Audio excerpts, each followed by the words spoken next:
ते इथे मांडण्याचा मी प्रयत्न करेल. मग जास्त वेळ न घेता आपण आपल्या आजच्या कार्यक्रमाची सुरुवात करूया. म्हणजे आपला आजचा विषय आहे सोशल मीडिया, मुलींची सुरक्षा आणि सावधानता. आता सगळ्यात प्रथम सोशल मीडिया म्हणजे काय? हल्लीच्या काळात आपण दैनंदिन जीवनामध्ये सोशल मीडियामध्ये आपण असतो. म्हणजे आपल्या दिवसाची सुरुवात ते दिवसाचं म्हणजे सकाळपासून ते संध्याकाळपर्यंत आपण या सोशल मीडियाच्या अवतीभोवती असतो. परंतु सोशल मीडिया म्हणजे काय? सोशल मीडियाची व्याख्या असते का? नेमकं सोशल मीडिया कशाला म्हणायचं? एक विचारांचं मत व्यक्त करण्याचं, विचार व्यक्त करण्याचं व्यासपीठ म्हणजे सोशल मीडिया का? किंवा शिक्षणाचं व्यासपीठ म्हणजे सोशल मीडिया का? की आणखी बरंच काही या सोशल मीडियाकडून आपल्याला भेटतं. चला तर मग सगळ्यात आधी आपण पाहूयात सोशल मीडिया म्हणजे काय. सोशल आणि मीडिया मी ह्या दोन्ही शब्दांची विभक्ती करून सांगते. सोशल या शब्दाला आपण सोशलच घेऊया आणि मीडिया या शब्दाला संवाद सेतू सुद्धा म्हटलं जातं. त्यामुळे आपण येथे संवाद सेतू असे याचा दुसरा शब्द म्हणून पर्यायी शब्द म्हणून येथे आपण तो घेऊयात. आता सोशल शब्दाची विभक्ती जर केली, सो म्हणजे येथे येते, जर आपण सकारात्मक दृष्टीने विचार केला तर सोचा काय होतं इथे? सो म्हणजे सोबतीला जग आहे. सोशलचा सो म्हणजे सोबतीला जग आहे. त्यानंतर श म्हणजे शक्ती ओळख स्वतःची. सो म्हणजे सोबतीला जग आहे, श म्हणजे शक्ती ओळख स्वतःची. ल म्हणजे लढ स्वप्नांसाठी, लढ देशहितासाठी. म्हणजे सोशल या शब्दाचा सकारात्मक रूप किती छान आहे. सोशल हे शब्द आम्हाला आपल्या आयुष्यामध्ये जे पॉझिटिव्ह वाईब्स असतात ते देऊन जातात. ते काय सांगतात आपल्याला? सोबतीला जग आहे, तुझी शक्ती तू ओळख आणि तुझ्या शक्तीवरून तू चल. कशासाठी चल? तुझ्या स्वप्नाच्या पूर्ततेकडे चल, तुझे स्वप्न पूर्ण करण्यासाठी चल, तुझ्या स्वतःच्या हितासाठी चल, तुझ्या देशहितासाठी चल. सोशल या शब्दाचा अर्थ किती महत्त्वपूर्ण आहे. म्हणजेच सोशल मीडिया हा सुद्धा तेवढाच महत्त्वपूर्ण असेल ना. जसा सोशल या शब्दाचा अर्थ आहे तसाच आपण मीडियाच्या जागी आपण संवाद सेतू येथे घेणार आहोत. संचा अर्थ काय होतोय? संघर्ष कर. आपल्याला जर कोणती यश प्राप्ती करायची असेल तर साहजिक गोष्ट आहे, आयुष्यामध्ये संघर्ष येणार आणि त्या संघर्ष आपल्याला करावे लागणार. त्याच्यामुळे येथे काय सांगते आपल्याला? संघर्ष कर. वा म्हणजे वाट निर्माण कर. कोणत्याही गोष्टीची सुरुवात करायची असेल तर त्यासाठी त्या गोष्टीच्या शेवटपर्यंत जाण्यासाठी काय करावं लागतं? आपल्याला एक पाऊल टाकावं लागतं. आणि जेव्हा आपण एक पाऊल टाकतो, जेव्हा आपण पहिलं पाऊल टाकतो, त्यानंतर काय होत जातं? त्यानंतर आपल्याला त्या पाऊलावर पाऊल टाकण्याची आपल्यामध्ये ताकद निर्माण होते, शक्ती निर्माण होते. आणि त्यानंतर जसे जसे आपले पाऊल पुढे पडतात तशी तशी वाट निर्माण होते. म्हणजे वाट निर्माण कर. द म्हणजे दृढ निश्चय कर. आपल्या आयुष्यामध्ये आपल्याला जे काही करायचं आहे ते निश्चय केल्याशिवाय पूर्ण होत नाही. त्यामुळे आपला दृढ निश्चयच आपल्या यशप्राप्तीचा सगळ्यात मोठा वाटा असतो. काय सांगतो आपल्याला? दृढ निश्चय कर. सेचा अर्थ काय होतोय? से म्हणजे सेतू बांध भविष्याचा. आपल्याला आपलं भविष्य उज्ज्वल बनायचंय तर त्यासाठी आपल्याला सेतू बांधावा लागेल आणि तो सेतू आपण स्वतः बांधायला इथे तयार आहोत. आणि शेवटचं म्हणजे तू म्हणजे तूच आहेस तुझ्या जीवनाचा शिल्पकार. आपल्याला हे सगळं करायचं आहे तर या सगळ्यासाठी कोण कारणीभूत आहे? आपण स्वतः कारणीभूत जेव्हा असतो तेव्हाच ह्या सगळ्या गोष्टी होतात. म्हणजेच सोशल मीडिया, सोशल संवाद सेतू याच अर्थामध्ये, याच शब्दामध्ये याचा अर्थ दडलेला आहे. आणि ते अर्थ जर सकारात्मक दृष्टीने पाहिलं तर खूपच महत्त्वपूर्ण आहे. ते अर्थ आम्हाला लढायचं शिकवत आहे, ते अर्थ आम्हाला यशप्राप्ती शिकवत आहे, ते अर्थ आम्हाला आयुष्यातले भरपूर असे उद्देश देऊन जात आहे. आज मी तुम्हाला बोलते ते पण सोशल मीडियामुळे शक्य झालेलं आहे. म्हणजे सोशल मीडिया आपल्या आयुष्यामध्ये खूप महत्त्वपूर्ण आहे. ते फक्त बोलण्यासाठी आहे का? सोशल मीडिया आपल्या आयुष्यामध्ये शिक्षणासाठी सुद्धा तेवढाच महत्त्वपूर्ण आहे. आपल्याला शिक्षण घ्यायचे, ते शिक्षणासाठी योग्य अशी माहिती या सोशल मीडियामुळे आपल्याला नक्कीच मिळते. शिक्षणाबरोबरच व्यवसायासाठी सुद्धा सोशल मीडिया एक उत्तम असं व्यासपीठ आहे.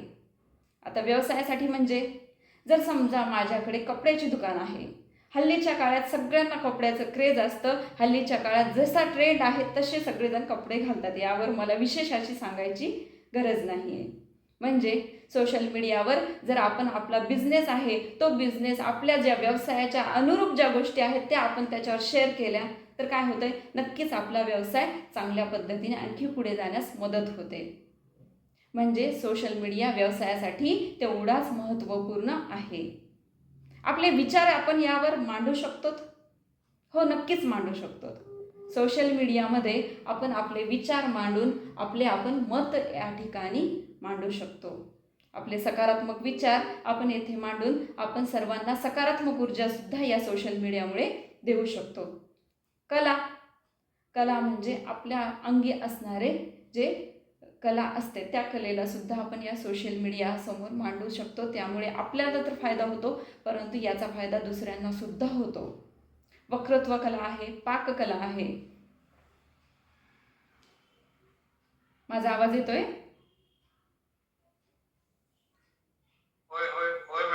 वक्तृत्व कला आहे, पाककला आहे, चित्रकला आहे, नृत्यकला आहे.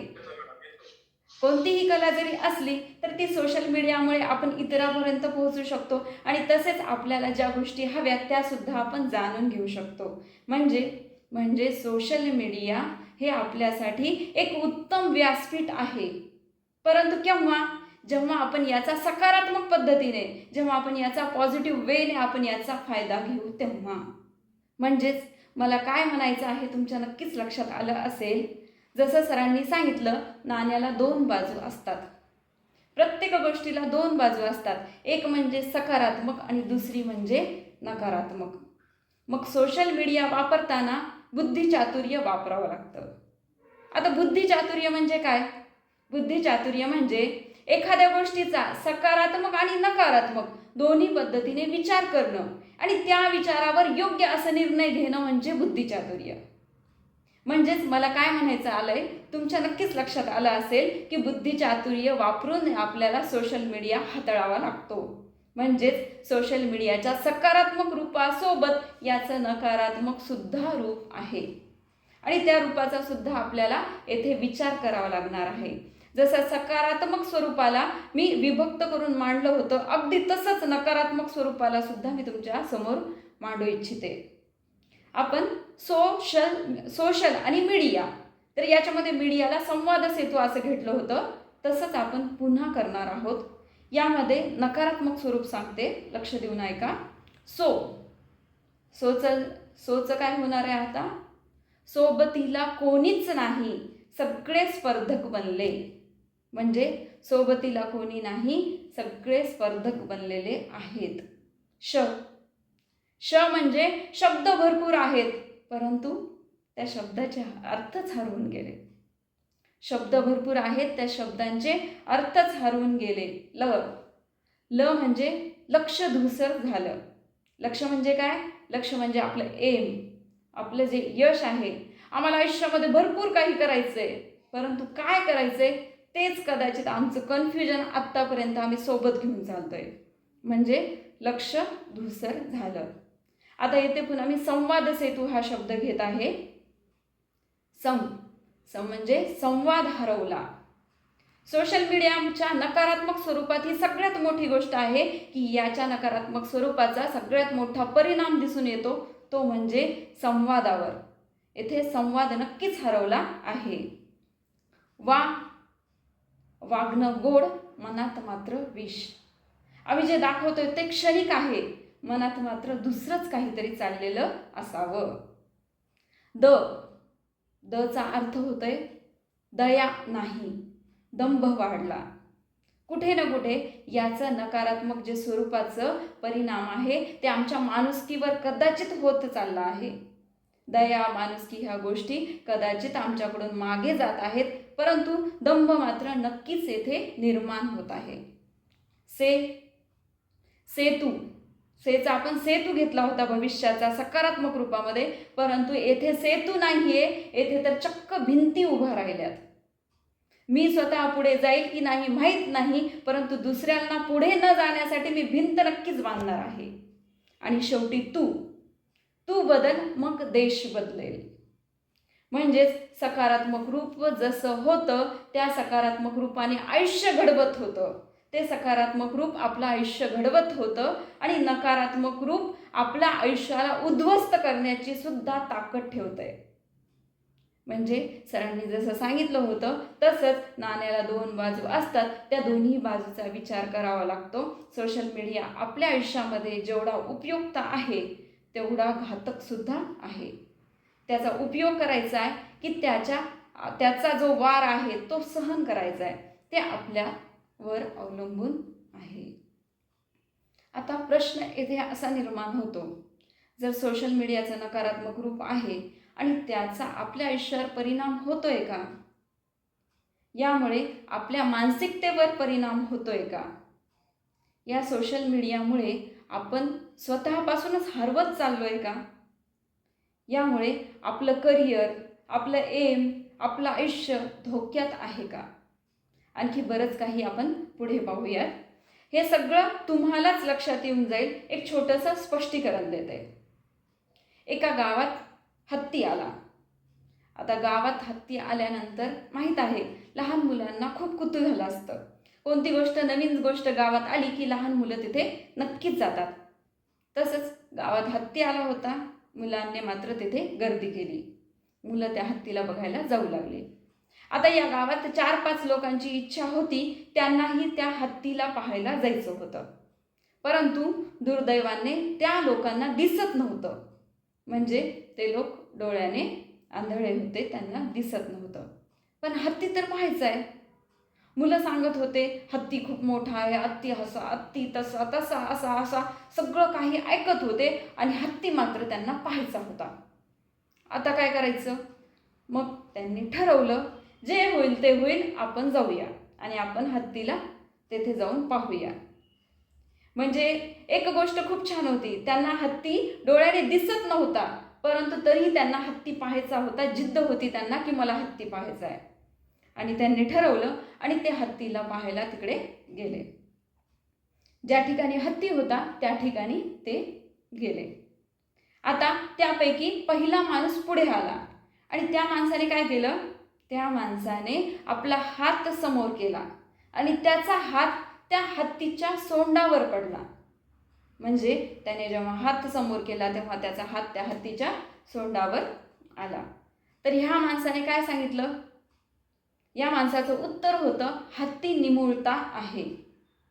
त्याचा हात सोंडीवर पडला, साहजिक गोष्ट आहे, सोंड निमुळते आहे, म्हणून याने सांगितलं की हत्ती निमुळता आहे. आता हा बाजूला झाला आणि दुसरा आला. जेव्हा दुसरा हत्ती आला तेव्हा त्याने पुन्हा चाचपडत आपला हात ठेवला आणि जसाही तो हात ठेवतो तसा त्याचा हात त्या हत्तीच्या कानावर पडला. हत्तीच्या कानावर पडला. हत्तीचे कान सुपासारखे असतात. हा दुसरा माणूस म्हणतो नाही नाही, हत्ती निमुळता नाहीये, हत्ती तर सुपासारखा आहे. आता तिसरा पुढे आला आणि त्यानेही तसंच केलं. त्याने हात ठेवला आणि तो हात हत्तीच्या पायावर ठेवण्यात आला त्याच्याकडून. आणि हा ठामपणे म्हणाला हत्ती सुपासारखा नाहीये, हत्ती निमुळता सुद्धा नाहीये, हत्ती अगदी खांबासारखा आहे. म्हणजे येथे प्रत्येकाने आपल्या आपल्या दृष्टिकोनातून सांगितलं की हत्ती कसा आहे. परंतु खरं असं आहे का? हत्ती निमुळता आहे का? हत्ती सुपासारखा आहे का? हत्ती खांबासारखा आहे का? नाही. सुपासारखे आहेत हत्तीचे कान, निमुळती आहे हत्तीची सोंड आणि खांबासारखे आहेत हत्तीचे पाय. हे त्यांचे अवयव आहेत. हत्ती मुळात तसा नाहीये. हत्ती मुळात वेगळा आहे. हत्ती मोठा आहे आणि बरंच काही वर्णन त्या हत्तीचं वेगळ्या स्वरूपात आहे. परंतु यांच्या दृष्टिकोनाने जेवढा हत्ती त्यांना दिसला तेवढाच हत्ती त्यांनी मानला. आता या कथेचा आपल्या आयुष्यावर परिणाम होतो का? याचा तुम्ही विचार केला आहे का? या कथेचा आपल्या आयुष्यामध्ये कोणत्या स्वरूपात परिणाम होतो? सगळ्यात मोठा परिणाम म्हणजे आपल्याला जे क्षणिक चित्र दिसतात, कोणाची स्टोरी आहे, कोणाचे अपडेट आहे, किंवा कोणाचं आयुष्य आपल्यासमोर जे दिसतंय ते आयुष्य आहे, आपल्याला काय वाटायला लागतं? काय सुंदर आयुष्य आहे, नवीन कपडे, छान असा मोबाईल पण खूप पैशाचा दिसतो, महाग दिसतो, लिव्हिंग स्टाईल एकदम छान, काय आयुष्य आहे बाबा, एकच नंबर. परंतु खरंच आयुष्य जे समोर दिसतंय तसंच आयुष्य आहे का? कदाचित नसावं. परंतु आपला दृष्टिकोन काय आहे? आपला दृष्टिकोन जेवढा समोर आहे तेवढाच आपला दृष्टिकोन आहे, आणि तेवढ्याच दृष्टिकोनाने आपल्याला काय वाटतं? आयुष्य खूप सुंदर आहे. कोणाचं? दुसऱ्यांचं. म्हणजेच आपली तुलना, ही तुलना आपली खूप घातदायक असते, खूप धोकेदायक असते. कोणासाठी? आपल्या स्वतःसाठी. हत्ती कसा होता त्यांना माहीत नव्हतं, परंतु त्यांनी जो दृष्टिकोन पाहिला त्या दृष्टिकोनाने त्यांना हत्ती तसा वाटला. तसंच आपल्यासोबत होतंय. समोरच्याचं आयुष्य कसं आहे आपल्याला माहीत नाही, परंतु त्या क्षणिक फोटोतून, त्या क्षणिक व्हिडिओमधून, त्या क्षणिक रील्समधून आपण काय म्हणायला लागतो? तिचं आयुष्य खूप सुंदर आहे, ती खूपच मजेत आहे. काय जाणो माझेच कर्म कसले, मी असं. ठीक आहे, जे असेल ते असेल, जे तुम्ही विचार करतात ते. म्हणजे सगळ्यात मोठा येथे फरक कुठे पडतो? तो तुलनामध्ये होते, आणि त्या तुलनेतून आपल्या मनामध्ये बरेच काही प्रश्न निर्माण होतात, बऱ्याच काही समस्या निर्माण होतात, बरेच काही मनामध्ये आपल्या गुंतागुंती चालू राहते विचारांची. आता याचा परिणाम पुढे कसा दिसून येतो? आपण तुलना केली, ती तुलना क्षणिक असते का? नाही. ती तुलना हळूहळू हळूहळू वाढत जाते, आणि ती जेव्हा वाढत जाते तेव्हा काय होतंय? तेव्हा त्या तुलनेचा, त्या गोष्टींचा आपण विचार करत जातो, आणि एकदा की नाही विचार करत जातो तेव्हा मात्र आपण गुंतत जातो. कशामध्ये गुंतत जातो? विचारांमध्ये. आणि विचारांचा गुंता लवकर सुटतो का? कधी तुमच्या मनात विचार आलेत आणि त्यांचा गुंता झालाय तर तो लवकर सुटला आहे का? याचा पण एकदा विचार करा. जर विचार मनामध्ये येत असतील आणि जर नकारात्मक विचार येत असतील ना, मग तर त्यांचा गुंता सुटतच नाही. सकारात्मक विचार जास्त वेळ मनात राहत नाही, आणि नकारात्मक विचार एकदा मनामध्ये आले तर ते लवकर निघत नाही. म्हणजे यामुळे काय होतंय? यामुळे सगळ्यात मोठा आपल्या आयुष्यावर जो परिणाम दिसून येतो, यामध्ये तुलना तर होते, पण तुलनेसोबत आपलं वेळ जात आहे. वेळ कशात जात आहे? विचारात जात आहे. आज मी क्षणिक विचार केला, एका मिनिटासाठी केला, मग त्यानंतर हळूहळू माझा विचार वाढतो, मी तासासाठी करते. तासातला विचार माझा दिवसभरात कसा निघून जातो ते मला लक्षात येत नाही, आणि दिवसभरातले विचार पाहता पाहता महिना महिना डोक्यात राहतात, आणि असं करून लोकांचे विचार करून आमचं वर्षानुवर्ष आयुष्य पुढं ढकलत जातं, आणि आम्हाला ह्या गोष्टी लक्षातच येत नाही. आणि जेव्हा सगळं काही होऊन जातं, जेव्हा आयुष्य पूर्णपणे आपलं संपत जातं, आणि तेव्हा वाटायला लागतं मी जगलेच नाही. म्हणजेच या तुलनेचा सगळ्यात मोठा परिणाम दिसून येतो. या तुलनेमुळे आपलं आयुष्य निघून जातंय. त्यामुळे तुलना करणं किंवा विचार करणं हे नक्कीच धोकेदायक आहे. आता या वेळेचा परिणाम, तुलनेमुळे वेळ वाया गेली, वेळेचा परिणाम कुठे दिसणार आहे? साहजिक गोष्ट आहे. वेळेचा परिणाम डिस्ट्रॅक्ट करणार आहे आपल्याला आपल्या यशापासून. आपलं जे एम आहे त्या एमपासून डिस्ट्रॅक्ट ते आपल्याला करणार आहे. मग आपण ज्या आपल्या जे एम पूर्ततेसाठी, जे यशप्राप्तीसाठी ज्या आपल्याला गोष्टी करायच्या होत्या, त्या गोष्टी आपल्या आजच्या उद्याच्या परवा असं करत करत पुढे ढकलल्या जातात, आणि कळत न कळत आपण आपल्या एमपासून आपण डिस्ट्रॅक्ट होऊन जातो. म्हणजे याचा मोठा परिणाम आपल्या एमवर सुद्धा होतो. आता याचबरोबर हे तर झाले याचे परिणाम, जे वेळेनुरूप आपल्या आयुष्यावर होत जाणार, परंतु आपल्या स्वतःच्या मनावर सुद्धा याचे परिणाम होतात. आपण कोणाचं आयुष्य पाहतो त्यावेळी आपण स्वतःला सुद्धा कमी समजत जातो. कदाचित मला हे येत नाही, माझ्याकडे नाही आहे, मग मी पुढे जाईल का, मग मला होईल का, या सगळ्या गोष्टी आपल्या मनात येत राहतात. माझ्याकडे असलं तर बरं झालं असतं, मग त्यामुळे मी पुढे तरी गेले असते. म्हणजे यामुळे आपण काय करायला लागतो, त्यांच्या तुलनेत आपण स्वतःला कमी समजायला लागतो. आणि जेव्हा आपण स्वतःला कमी समजत जातो तेव्हा आपलं कॉन्फिडन्स लेवल वाढेल का? आपला आत्मविश्वास जो आहे तो आत्मविश्वास वाढेल का? नाही, तो वाढणार नाही. म्हणजे याचा आणखी एक दुष्परिणाम कुठे होत आहे? आमच्या कॉन्फिडन्स लेवलवर होत आहे, आमच्या आत्मविश्वासावर होत आहे. एका तुलनेमुळे आपण किती मोठे दुष्परिणाम आत्तापर्यंत पाहिले. यामुळे आयुष्य कोणाचं खराब होत आहे, आयुष्य कोणाचं उद्ध्वस्त होत आहे? आपलं. साहजिक गोष्ट आहे. मग जर तुलनाच नाही केली तर या सगळ्या गोष्टी तेथेच थांबतील. मग तुलना करायची आहे की नाही हे आता ज्याचं त्याने ठरवलेलंच योग्य राहील. जर तुलना केली तर वेळ वाया जातो. वेळ वाया गेली तर आपलं आयुष्यातलं जे एम आहे त्या एमपासून आपण डिस्ट्रॅक्ट होतो. यशप्राप्तीपासून आपण अपयशापर्यंत केव्हा पोहोचतो आपल्याला लक्षातसुद्धा येत नाही. आणि अपयशापर्यंत एकदा जर आपण पोहोचलो तर मग काय होतंय? मग त्यावेळी आपल्या मनाचं खच्चीकरण होतं आणि ते खच्चीकरण भरल्या जात नाही. का जात नाही? कारण त्यावेळी आपण आपली स्वतःची जी शक्ती असते ती शक्ती गमावून बसतो. आपला आत्मविश्वास आपल्यापासून दूर निघून जातो. त्यामुळे आपल्याला ते अपयश स्वीकारावं लागतं. म्हणजे एवढे मोठे दुष्परिणाम, एवढा मोठा घात ह्या गोष्टीपासून आपल्याला होतो. एका तुलनेमुळे काय काय गोष्टी पाहायला मिळाल्यात हे आपण या गोष्टीचा नक्कीच विचार करायला हवा. हे तर झालं सोशल मीडिया. सोशल मीडियाचं सकारात्मक रूप आणि नकारात्मक रूप. सकारात्मक रूप आपलं जीवन बनवू शकतं. पुन्हा एकदा मुलींनो नीट ऐकून घ्या.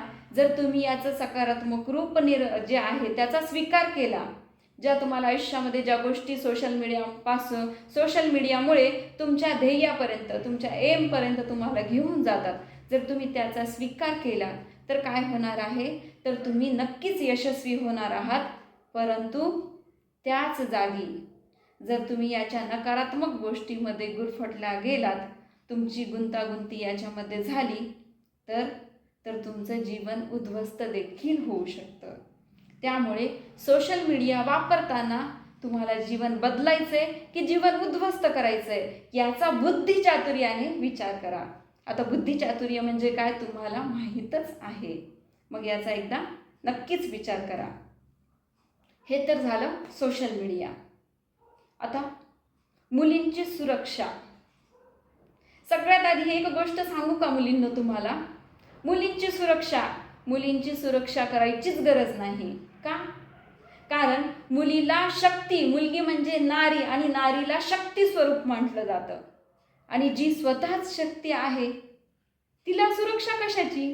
ती स्वतःची रक्षा स्वतः करू शकते. मुलगी आई आहे, बहीण आहे, बायको आहे, तर ती आयुष्यामध्ये एक स्त्री म्हणून ती प्रत्येक गोष्टीला उभी राहण्यासाठी ती तत्पर आहे. प्रत्येक गोष्टीचा सामना करण्यासाठी ती तत्पर आहे. ती कधी माता काली बनून सुद्धा असत्याचा नाश करण्याची ती क्षमता ठेवते. त्यामुळे मुलींनो सगळ्यात आधी तर मला तुम्हाला हे सांगायचं आहे की तुम्ही स्वतः तुमची सुरक्षा करू शकता. कारण तुम्ही स्वतः एक नारी शक्ती आहात. एक शक्ती तुमच्यामध्ये देवाने दिलेली आहे. तरी पण सुरक्षा म्हणजे काय? सुरक्षेचे प्रकार असतात का? हो, नक्कीच असतात. आता तुम्ही म्हणताल सुरक्षा ठीक होतं, इथपर्यंत ठीक होतं, परंतु सुरक्षेचे प्रकार हे काही कळलं नसेल किंवा मग कोणते असतील ह्याचा तुम्हाला प्रश्न पडला असेल. सुरक्षेचे साहजिकता 3 प्रकार आपल्याला समोर पाहायला भेटतात. एक म्हणजे वातावरणातली सुरक्षा. मग ती घराची आहे, कॉलेजची आहे, तुम्ही बाहेर आजूबाजू तुमच्या ज्या लोकांसोबत राहता त्या लोकांमध्ये तुम्ही सुरक्षित आहात, ही झाली वातावरणातली सुरक्षा. दुसरी शरीराची सुरक्षा. तुम्ही लहान असता तुम्हाला शाळेतूनच सांगितलं जातं गुड टच, बॅड टच ह्या सगळ्या गोष्टी तुम्हाला तेव्हापासून सांगितल्या जातात आणि तुम्ही सुद्धा ह्या गोष्टींचं विशेष असं लक्ष देत राहतात आणि या गोष्टींच्या तुम्ही स्वतः तुमची सुरक्षा ह्या गोष्टींपासून करतात. म्हणजे एक वातावरणातली सुरक्षा, दुसरी शरीराची सुरक्षा. आणि तिसरी सुरक्षा म्हणजे काय? मानसिक सुरक्षा. सगळ्यात महत्त्वाचं हेच आहे की ह्या तिन्ही सुरक्षा आपल्याला कळायला हव्या, की मला वातावरण चांगलं आहे का? मी ज्या वातावरणामध्ये राहते ते वातावरण माझ्यासाठी सुरक्षित आहे का? माझ्या शरीरदृष्टीने मी सुरक्षित आहे का? आणि त्याचबरोबर मी माझ्या मानसिक दृष्टीने सुरक्षित आहे का? आता मानसिक दृष्टीची सुरक्षा जास्त प्रमाणात कोठे तुम्ही असुरक्षित आहात ते मी तुम्हाला सांगून देते. मोस्टली असं पाहायला भेटतं की मुलींची जी मानसिक दृष्टीची सुरक्षा आहे ती कुठे ना कुठे मोबाईलमुळे धोक्यात आली आहे. सत्य आहे, मान्य आहे की मोबाईल आजकाल लागतोच. आजकाल काळाची गरज झालेली आहे. 11वी-12वीला गेले तेव्हापासून मोबाईल वापरावा लागतो आणि त्याच्याशिवाय दुसरा पर्याय नाही, कारण ती काळाची गरज आहे. परंतु तुम्ही मोबाईल वापरता, अगदी योग्य करता, परंतु त्या मोबाईलपासून तुम्ही सुरक्षित आहात का हे सुद्धा तुम्ही तुमचं स्वतःहून लक्ष द्यायला हवं. आता मोबाईलची सुरक्षा म्हणजे काय? छोट्या छोट्या गोष्टी असतात, जसं की मोबाईलला पासवर्ड असायला हवं. आपला मोबाईल कदाचित दुसऱ्या कोणाच्या हातात गेला तर त्याला पासवर्ड असलं तर मोबाईलमधला जो डाटा आहे, जे नंबर आहेत ते सेव्ह राहतात. ते मोबाईल दुसऱ्या हातात जात नाही, ते सगळा आपला डाटा दुसऱ्याच्या हातात जात नाही. त्यामुळे पासवर्ड असायला हवं. या पासवर्डकडून आणखी एक गोष्ट शिकण्यासारखी आहे. आयुष्यामध्ये पासवर्ड आपल्याला आणखी एक गोष्ट शिकवून जातो. जर मोबाईलचा पासवर्ड चुकीचा असेल तर मोबाईलचं लॉकसुद्धा उघडत नाही. तसंच जर आयुष्याचा पासवर्डच चुकला तर आयुष्यात यशाचे दरवाजे उघडतील का? तुम्ही याचा सुद्धा एकदा नक्कीच विचार करा. पहिलं आपलं पासवर्ड. दुसरं, एक मुलगी होती. ही मुलगी सकाळी कॉलेजला जायची आणि दुपारच्या वेळेमध्ये ही साड्याच्या दुकानावर साड्याच्या घड्या घालण्याचं काम करत असे. ही सकाळी रोज कॉलेजला जायची, दुपार झाली की साधारणतः 4 वाजता त्या दुकानात जायची. 4 ते 8 तिथे ती काम करायची. बरेच दिवस झाले. एक दिवशी काय झालं, ही कॉलेजमध्ये जाऊ लागली. जाता जाता हिला उशीर झाला, म्हणजे कॉलेजमध्ये ही उशिरा पोहोचली. आणि पोहोचल्यानंतर तिने पाहिलं तर मोबाईलवर मेसेज होता, आज उशीर झालाय. ती थोडी घाबरली. तिने इकडं तिकडं पाहिलं, मैत्रिणीला सांगितलं की मला हा मेसेज आलाय, कोणाचा आला आहे मला हा पर्सन माहीत नाही, ही व्यक्ती मला माहीत नाही, अनोळखी व्यक्ती आहे. त्या दिवशी तिने तो विचार केला आणि तो सोडून दिला. तो विचार तिच्या मनातून तिने काढून टाकला. पुन्हा 2-3 दिवस काहीच नाही.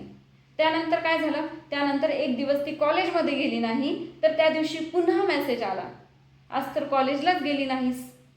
आता मात्र मुलगी घाबरली. तिने घरी सांगितलं. पुन्हा 1-2 दिवस झाले. ती साड्याच्या दुकानावर काम करत होती. त्या दुकानावर ती पोहोचली. त्या दुकानावर पोहोचल्यानंतर असं झालं की तिचा मोबाईल त्या दिवशी तिथेच राहिला. ती तशीच घरी आली आणि दुसऱ्या दिवशी त्याच वेळेवर तो मोबाईल तिने तिथून घेतला. त्याच्यावर मेसेज होता, आज दुकानातच आहेस का? म्हणजे मुलींनो, मला काय म्हणायचं आहे तुमच्या लक्षात येतंय का? हे सगळं कशामुळे झालं? हे सगळं एका छोट्याशा सेटिंगमुळे झालं. तिच्या मोबाईलवर जी लोकेशन सेटिंग होती ती ऑन होती आणि फेक अकाउंट असतात, फेक गोष्टी तेथे बघितल्या जातात. त्यावरून फेक अकाउंटवरून तिला मेसेज येऊ लागले, कारण तिचं लाईव्ह लोकेशन तेथे दाखवत होतं. म्हणजे गोष्ट छोटीशी असते, परंतु त्या गोष्टीचा आपल्या आयुष्यावर खूप मोठा परिणाम होतो. जर आपल्याला आपली सुरक्षा करायची असेल तर आपणच आपली सावधानता बाळगली पाहिजे. मोबाईलला आपला पासवर्ड असतो, त्याचबरोबर आपली जी सेटिंग आहे ती सेटिंग प्रॉपर आहे का पाहायला नक्कीच हवं. तिचं लोकेशन सेटिंग लाईव्ह लोकेशन दाखवत होतं, म्हणून तिला ही अडचण आली. त्यानंतर अजून एक गोष्ट आहे, ती मला तुम्हाला आवर्जून सांगायची आहे. तुम्ही मित्रमैत्रिणींना बोलतात, ठीक आहे बोला तुम्ही, परंतु तुम्ही अनोळखी व्यक्तींना सुद्धा बोलतात. एका मुलीने असंच झालं, दोघी जणी मैत्रिणी होतात. ह्या दोघींनी एकमेकाला पाहिलं नव्हतं. एका मुलीने मेसेज केला, तिने तो मेसेज वाचला, तिने रिप्लाय द्यायला सुरुवात केली. समोरही मुलीचं नाव होतं. हिने काही विशेष मनावर घेतलं नाही. बरेच दिवस मेसेजेस चालत राहिले. त्यानंतर एक दिवशी मेसेज आला, तुला एक गोष्ट सांगते, मी मुलगी नाही, मी मुलगा आहे. आणि हिने ते मेसेज वाचला की लगेच हिने ते स्टॉप करून टाकलं, त्याला रिप्लाय दिला नाही. आणि मग तिला नंतर मेसेज येत गेले की तू मला बोलली नाहीस तर आपली आजपर्यंत जेवढी चॅटिंग होती तेवढ्या सगळ्यांचे माझ्याकडं स्क्रीनशॉट आहे, मी ते तुला स्क्रीन शेअर करेल. म्हणजे स्क्रीनशॉट उपयोगात येतं, परंतु ते कधी कधी आपल्याला घातकसुद्धा ठरतं. तर मुलींना मला एक गोष्ट सांगायची आहे, तुम्ही अनोळखी व्यक्तींना तर बोलूच नका, परंतु खात्री झाल्याशिवाय कोणासोबत जास्त संवादसुद्धा तुम्ही करू नका. तुमच्या स्क्रीनशॉटचा सुद्धा येथे कुठे ना कुठे तुमच्या स्क्रीनशॉटमुळे सुद्धा तुमची सुरक्षा धोक्यात येते, हे सुद्धा तुम्हाला त्यावेळी विशेष करून लक्ष द्यायचं आहे. अनोळखी व्यक्तींना तुम्हाला कोणत्याच पद्धतीचे मेसेज वगैरे करायचे नाही आहेत. आता पुढची गोष्ट म्हणजे काय, सगळ्यात मोठी गोष्ट अशी होते, बऱ्याच वेळी आम्ही एका जागेवर फसतो आणि ते म्हणजे काय, फसवेगिरीचे फोन कॉल येतात. फसवेगिरीच्या फोन कॉलमधून काय होता, भावनिक पद्धतीने फसवेगिरी होती. आता भावनिक पद्धत म्हणजे कोणती, फोन कॉल येतो, कॉन्ग्रॅच्युलेशन्स तुम्ही एवढे पैसे जिंकला आहात, नमस्ते मैं इस बैंक से बात कर रही हूँ और आपको इतना प्रॉफिट मिलेगा, ऐसा वैसा, मतलब असे करून भरपूर असे काही फोन कॉल येतात. किंवा मग तुम्हाला लॉटरी लागली आहे, आमच्याकडे तुमचं एक पार्सल आलेलं आहे, एवढे पैसे भरा आणि त्या पार्सलवर भरपूर असे काही तुम्ही गिफ्ट्स घेऊन जा. म्हणजे कोणत्या प्रकारचे फोन येतील ते सांगता येत नाही. ते फोन कॉल फेक असतात आणि त्या फोन कॉलांना आपण कधी कधी बळी पडतो. तुम्ही 50,000 रुपये जिंकला आहात, परंतु तुम्हाला त्याआधी मी जो नंबर पाठवत आहे त्या नंबरवर तुम्हाला 10,000 रुपये पाठवायचे आहे आणि त्यानंतर तुम्हाला 50,000चं ट्रान्झॅक्शन येऊन जाईल. सावधानता अशीच बाळगायची आहे. जे फेक फोन कॉल आहेत ते फेक फोन कॉल तुम्हाला लक्षात आले पाहिजे. तुम्ही त्या फसवेगिरीला बळी जाऊ नका. त्यानंतर ह्या मोबाईलच्या सेटिंग झाल्या, त्यानंतर काय करायला पाहिजे, मोबाईलच्या सेटिंगची जशी तुम्ही खबरदारी घेतली तशीच तुम्ही आणखी एक खबरदारी घ्यायला पाहिजे. कोणी बँकेच्या नावावर कोणी तुमच्या कागद जर मागवले की तुमचे मला ओळखपत्र हवे, मला तुमचे डॉक्युमेंट हवे, तर ते सुद्धा तुम्ही तेथे द्यायचे नसतात. खात्री करून घेतल्याशिवाय ह्या गोष्टी तुम्ही शेअर करू नका. अनोळखी लोकांना तर करायच्याच नसतात, परंतु तुम्हाला योग्य ठिकाणी जर करायचे असेल तर त्याची एकदा खात्री पटवून घ्यायची असते. यानंतर असते अज्ञात लिंकवर क्लिक करणं. ही गोष्टसुद्धा खूप धोकेदायक ठरते. लिंक येते, त्या लिंकचा आपण विचार करत नाही आणि त्या लिंकवर आपण जर क्लिक करून दिलं तर काय घडत राहते हे आपल्याला पूर्णपणे माहीत आहे.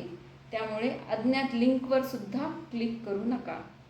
या छोट्या छोट्या गोष्टी असतात, परंतु ह्या गोष्टी आपल्या आयुष्यावर खूप मोठा असा परिणाम टाकतात. या गोष्टीमुळे आपलं आयुष्य धोक्यात येऊ शकतं. ही तर झाली सावधानता. सावधानताचे सुद्धा 2 प्रकार असतात. ते कसे, एक सावधानता म्हणजे आपलं आयुष्य आपण कसं सुरक्षित ठेवायचं आहे त्याच्यासाठी, आणि दुसरं म्हणजे आपण सुरक्षित ठेवण्यासाठी जे आपण गोष्टी करतो त्या गोष्टीमध्ये आपण सातत्य टिकवायचं आहे. फक्त याचाच विचार न करता आपल्याला पुढे जाण्याचा सुद्धा विचार करायचा आहे. ती सुद्धा एका प्रकारची सावधानताच आहे. कारण हे सगळं तुम्ही केलं, हे सगळं केल्यानंतर आता मी रिलॅक्स आहे, आता मी पूर्णपणे सुरक्षित आहे, आता मला कशाचीच काळजी नाही असं म्हणून सगळं सोडून दिलं तर होईल का? नाही. सावधानताची दुसरी बाजू आहे, तुम्ही जे काम करतात त्या कामाला पूर्णत्वाकडे नेण्यासाठी तुमची असणारी धडपड. आता कामाला पूर्णत्वाकडे न्यायचं म्हणजे काय, तुम्ही सुरक्षित आहात, तुम्ही तुमच्या सुरक्षेसाठी योग्य अशा गोष्टींवर लक्ष देत आहात. तर याचबरोबर तुम्हाला काय करायचं आहे, याचबरोबर तुम्हाला स्वतःचं जे एम आहे, स्वतःचं जे यश प्राप्तीसाठी तुम्हाला ज्या गोष्टी करायच्या आहेत त्यावर तुम्हाला सातत्याने काम करायचं आहे. त्यावर सातत्याने काम करण्यासाठी तुम्हाला मानसिक सुरक्षा गरजेची असते. आणि मानसिक सुरक्षा कशी तयार होते, तुम्ही सुरक्षित आहात हे केव्हा समजून घ्यायचं की तुम्ही मनाने सुद्धा सुरक्षित आहात. जेव्हा तुम्हाला माहीत आहे तुम्ही तुमच्या आजूबाजूला तुम्ही जे आवरण टाकले ते आवरण सुरक्षेचं आहे हे तुम्हाला लक्षात आलेलं आहे. तुम्हाला याची खात्री आहे की मी मोबाईलकडून सुरक्षित आहे, मी सोशल मीडियाकडून सुरक्षित आहे, मी माझ्या आजूबाजूच्या वातावरणात सुद्धा सुरक्षित आहे. मग यावेळी काय करायचं, यावेळी मनाची सुरक्षा लक्षात ठेवायची आहे आणि ती म्हणजे आपल्या मनाला आपल्याला पक्क करायचं आहे. कशासाठी? येणाऱ्या आपल्या भविष्यासाठी. त्यासाठी स्वतःला आधी प्रायोरिटी द्यायची आहे, म्हणजे प्राथमिकता. आता प्राथमिकता आधी द्यायची म्हणजे एकदा माझं सगळं व्यवस्थित करायचं, मग लोकांचं बघायचं. त्याचा अर्थ असा होत नाही. त्याचा अर्थ असा होतोय की मला ज्या गोष्टी करायच्या आहेत त्या मला आधी करायच्या आहे. मग माझं शिक्षण आहे, माझं करिअर आहे, यानंतरचा जो वेळ असेल तो वेळ, माझे काम करून झाल्यानंतरचा जो वेळ असेल तो वेळ माझ्या मनोरंजनासाठी जाईल, तो माझ्या दुसऱ्या कामासाठी जाईल. ही झाली प्रायोरिटी. दुसरं म्हणजे सेल्फ इन्व्हेस्टमेंट. मनाच्या सुरक्षेसाठी हे सुद्धा खूप गरजेचं आहे. गुंतवणूक होते, गुंतवणूक फक्त व्यवहारातच होते का? गुंतवणूक म्हणजे पैशाचीच गुंतवणूक असते का? नाही. गुंतवणूक मनात विचारांची सुद्धा करावी लागते. मनात सकारात्मक आणि नकारात्मक दोन्ही विचार येतात, परंतु त्या विचारांना आपल्या मनात कितीपर्यंत बिंबवायचं आहे, त्या विचारांचा आपल्याला स्वतःला किती विचार करायचा आहे हे आपल्यावर निर्धारित असतं. त्यामुळे सेल्फ इन्व्हेस्टमेंट जी आहे ती इन्व्हेस्टमेंट योग्य प्रमाणात करा, ती गुंतवणूक योग्य प्रमाणात करा. आता हे तुम्ही सगळं करत असताना मनातून एक आवाज येणार आहे, त्या आवाजावर विशेष असं लक्ष द्या. हे सगळ्या गोष्टी करताना 2 आवाज येतात मनातून, त्यापैकी तुमचा कोणता आवाज आहे ते तुम्हाला ओळखायचं आहे. पहिला आवाज असा येतो, फोनवर चॅटिंग करायला आवडतंय, मला मोबाईल पाहायला आवडते, मला रील्स पाहायला आवडतात, मला मैत्रिणीसोबत बाहेर जायला आवडतं. एवढंच काय, मैत्रिणीमध्ये आजकाल गिफ्ट्सची देवाणघेवाण असते, बाहेर फिरणं असतं, हे सगळं मला खूप आवडायला लागतं. आणि तेव्हा मनातून आवाज येतो, जाऊ दे, आयुष्य पडलेलं आहे, हे आयुष्य पुन्हा कधी मिळेल की नाही माहीत नाही, आत्ता जे जगायचंय ते जगून घे.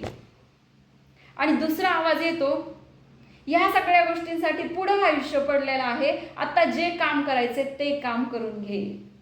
म्हणजे मनात दोन्ही सुद्धा आवाज येणार. मनातून दोन्ही प्रकारचे आवाज येणार, परंतु कोणता आवाज तुम्हाला सुरक्षित ठेवणार आहे, तुमचं आयुष्य कोणता आवाज सुरक्षित ठेवणार आहे, तुमच्या आयुष्यात कोणत्या आवाजाचा परिणाम चांगल्या प्रकारे दिसून येणार आहे, तो आवाज तुम्ही तेथे निवडा. हे सुद्धा मनाच्या सुरक्षेसाठी खूप आवश्यक आहे. त्यानंतरचं आहे, आपण सगळं काही करतो, सगळं काही ठरवतो. आता मला करायचं आहे, मी माझं पूर्ण प्लॅन केला आहे आणि या प्लॅनच्या नुसार मला आता माझ्या आयुष्यामध्ये प्रत्येक गोष्ट करायची आहे. पण फक्त प्लॅन लिहून ठेवण्याने होणार आहे का? तुम्ही तुमचा प्लॅन लिहून ठेवला आणि त्याच्यावर तुम्ही कोणत्याच प्रकारची ॲक्शन घेतली नाही तर काहीच होणार नाही.